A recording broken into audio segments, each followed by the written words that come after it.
Advertencia: el siguiente podcast está basado en hechos reales. Algunos de los casos aquí presentados aún están sin resolverse. Todas las opiniones, conjeturas o hipótesis expuestas a lo largo de los episodios no constituyen en ningún caso acusaciones hacia los individuos mencionados.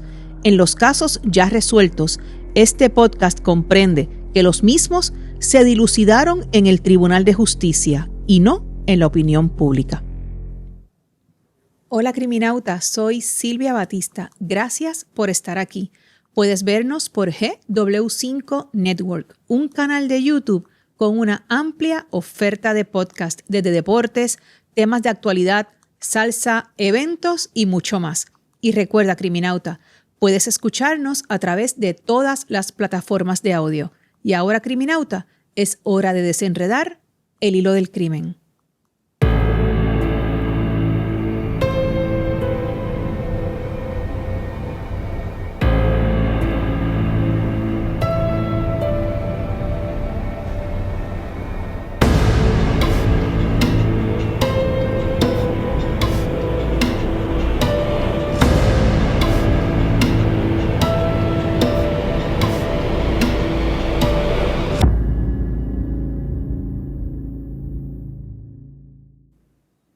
Guaynabo, Puerto Rico.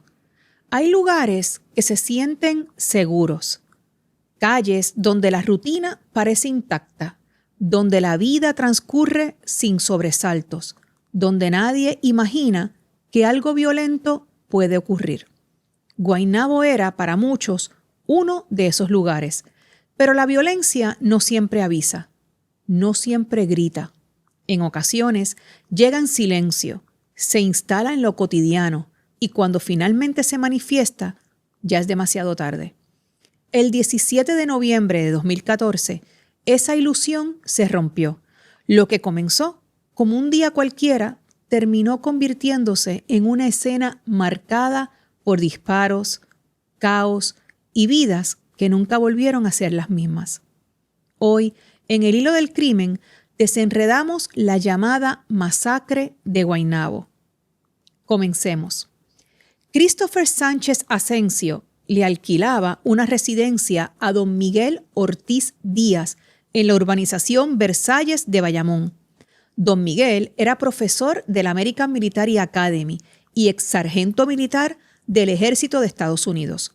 No obstante, Christopher tenía varios meses de atraso en el pago de la renta, por lo cual don Miguel fue hasta la residencia que le tenía rentada para hacerle una gestión de cobro. Ese día la conversación se tornó acalorada. Don Miguel tenía toda la razón en hacer la gestión de cobro y Christopher no quería asumir responsabilidad sobre el hecho de que debía ponerse al día en la renta. El día de los hechos, cerca de las 9 de la noche, Christopher, en compañía de un amigo llamado José Luis Boch Mulero, ambos de 27 años de edad, llegaron hasta la residencia de don Miguel ubicada en Los Frailes en Guaynabo, la cual tiene acceso controlado, con la excusa de llevarle el pago de la renta. Lejos estaba don Miguel de saber que su intención no era ponerse al día en dichas mensualidades. Don Miguel, quien tenía 66 años, estaba casado con Carmita Uceda Siriaco, de 45 años, y tenían 2 hijos, Michael Ortiz Uceda, de 15 años, y Ángel Ortiz Uceda, de 13 años. Con el matrimonio se estaba quedando en la casa la abuela materna de los menores, doña Clementina Siriaco, de 73 años.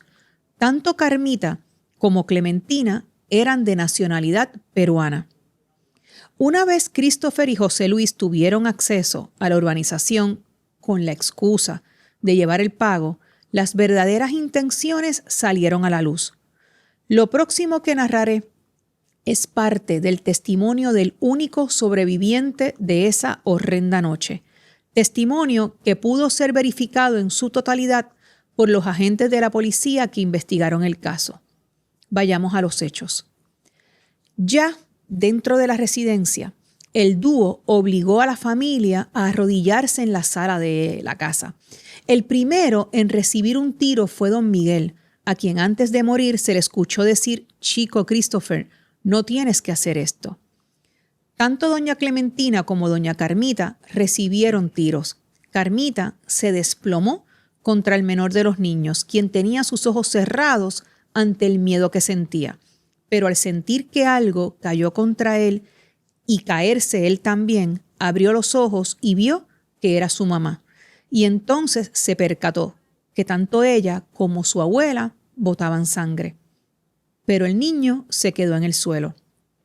Acto seguido, Ángel escuchó a su hermano Michael preguntar, llorando, ¿por qué? Luego se escuchó un clic, pero no salió disparo alguno. Levantaron a Michael y luego José Luis le comentó a Christopher que Ángel también seguía vivo.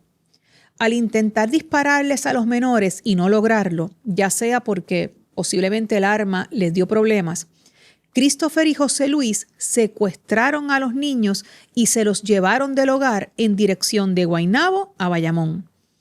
Al llegar a un lugar solitario cerca de la carretera 174 en el barrio Guaraguao, proceden a intentar deshacerse nuevamente de Michael. No sin que antes Ángel intentara que los asesinos se apiadaran de su hermano, puesto que era su cumpleaños. Michael recibió un tiro en la nuca, pero antes de morir su hermanito le pidió perdón por todas las veces en que le había hecho maldades. Nos vemos en el otro mundo. Fueron las últimas palabras que Ángel le pudo decir a su hermano mayor. Pero a Michael no le dio tiempo a responderle a su hermanito. Acto seguido, lanzaron el cuerpo sin vida del menor de 15 años. Continuaron la marcha y un poco más adelante procedieron a intentar asesinar al último miembro de la familia. En la residencia familiar de los frailes habían ejecutado a don Miguel, a Carmita y a doña Clementina.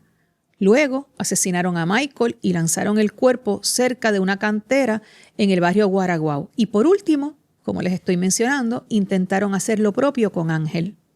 Pero ya no tenían balas. Así que intentaron cortarlo por el cuello. Pero el niño seguía apelando a que sintieran pena y lo dejaran vivir. Acto seguido, José Luis se quitó el jacket que tenía puesto y le tapó la cabeza a Ángel e intentó torcerle el cuello, tras lo cual le comentó a Christopher que no podía hacerlo. Entonces Christopher agarró al menor por la barbilla y trató de romperle el cuello, tras lo cual Ángel fingió estar muerto y se dejó caer al suelo aguantando la respiración. El menor sintió algo pullándole la espalda y aguantó el dolor porque sabía que estaban verificando si estaba vivo o no. No obstante, Christopher lo golpeó en la nariz fuertemente, tras lo cual Ángel sintió un dolor profundo y comenzó a sangrar mucho.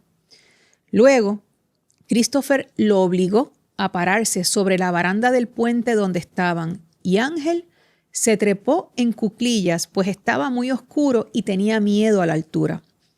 Christopher lo empujó por las nalgas y el niño cayó al vacío. Ángel permaneció dormido en el suelo, allí abajo del puente. Estuvo un rato. Cayó cerca de 40 pies. Y allí, como les mencioné, permaneció dormido un rato. Al menos esas fueron sus palabras cuando testificó en el juicio contra Christopher Sánchez Asensio. Ángel narró que algo le dijo que se levantara. Escaló entre la maleza y aún con el inmenso dolor que sentía en la espalda y el cuello tras la caída, caminó como pudo hasta una casa cercana y tocó la puerta llorando de miedo y desesperación.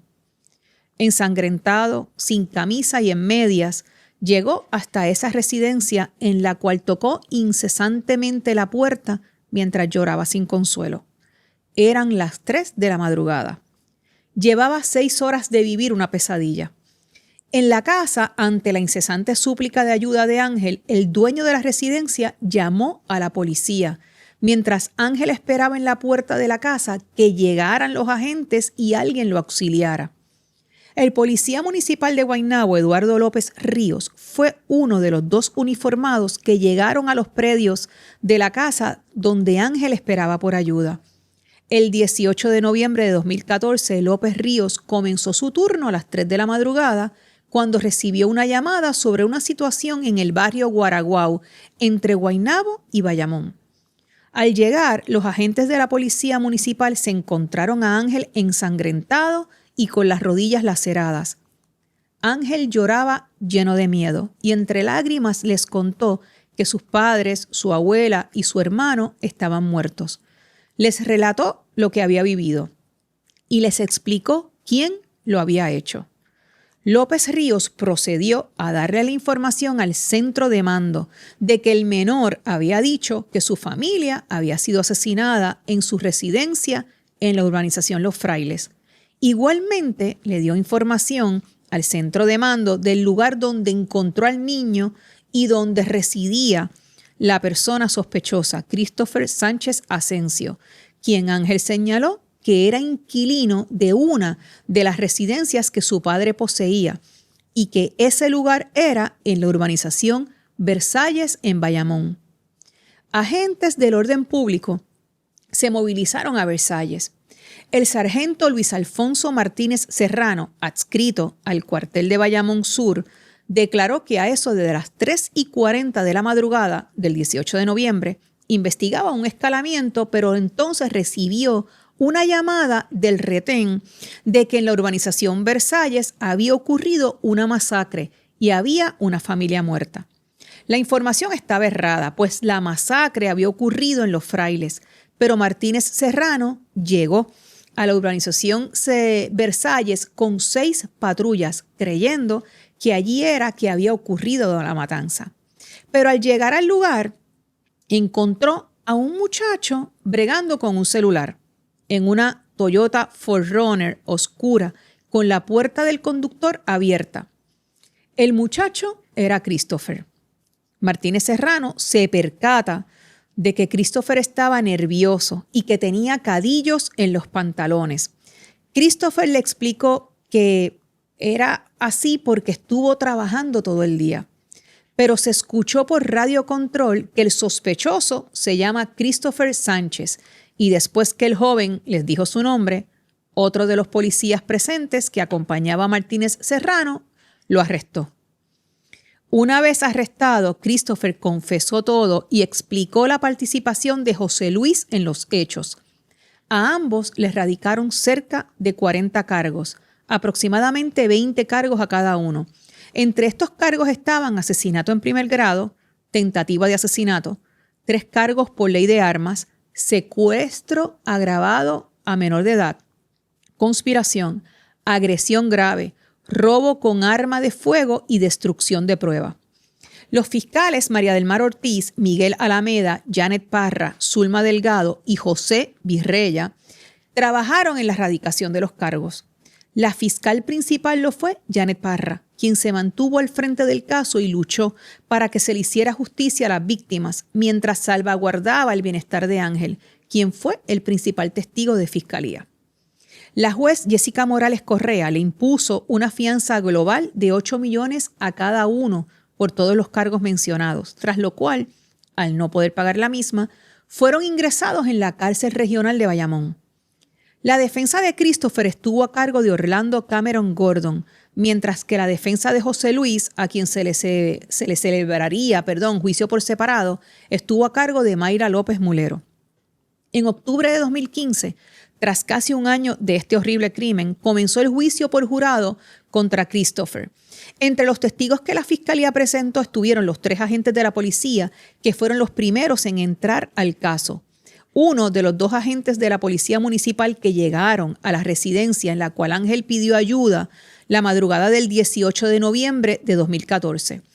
También el agente Carlos Reyes, adscrito a la División de Tránsito de la Policía Municipal de Guaynabo y quien testificó que se unió a la búsqueda del cuerpo de Michael, según relató Ángel dónde estaba.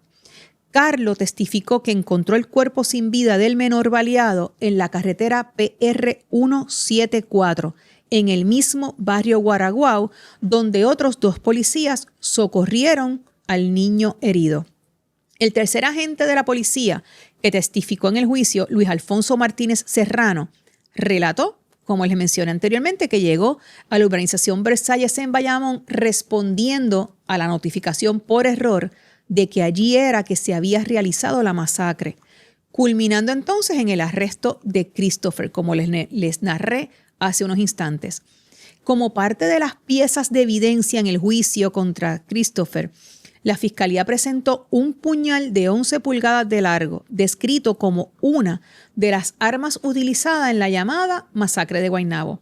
El puñal con cabo de madera marrón fue ocupado por la agente Vivian Acevedo Martínez el 21 de noviembre de 2014, o sea, entre 3 a 4 días después de los hechos, en un solar baldío en esa misma carretera PR 174 cerca de la urbanización Valle Verde en Bayamón. Como parte de un operativo con varios agentes de la policía para buscar más pistas del caso. Una vez la gente lo encontró, se lo notificó a su supervisor y poco después llegó al lugar la agente Hilda Meléndez de Servicios Técnicos y tomó medidas, tomó fotografías y se ocupó el arma. En la hoja del puñal había manchas de sangre. El abogado de defensa intentó invalidar algunos de los datos sobre los testimonios de los agentes. En una confesión en poder de las autoridades, Christopher alegó que José Luis hurtó cierta propiedad de la familia asesinada. Entre estas cosas mencionó las cámaras de seguridad de la residencia, 2 computadoras laptops y 2 máquinas de videojuegos.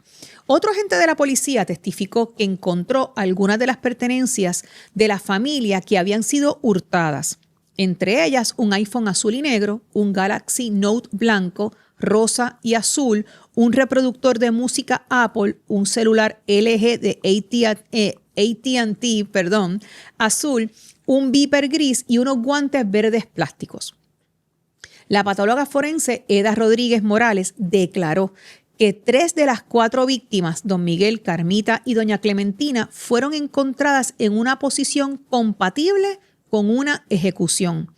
El término ejecución se utiliza para describir un disparo certero en la cabeza con la intención de causar daño. Don Miguel, en adición al disparo en la cabeza, recibió 4 heridas de arma blanca. El 13 de noviembre de 2015, el jurado compuesto por 10 hombres y 4 mujeres encontró unánimemente culpable a Christopher de los 19 cargos que se le imputaban. Solo en el cargo de poseer una pistola Intratec, la votación fue de 11-1.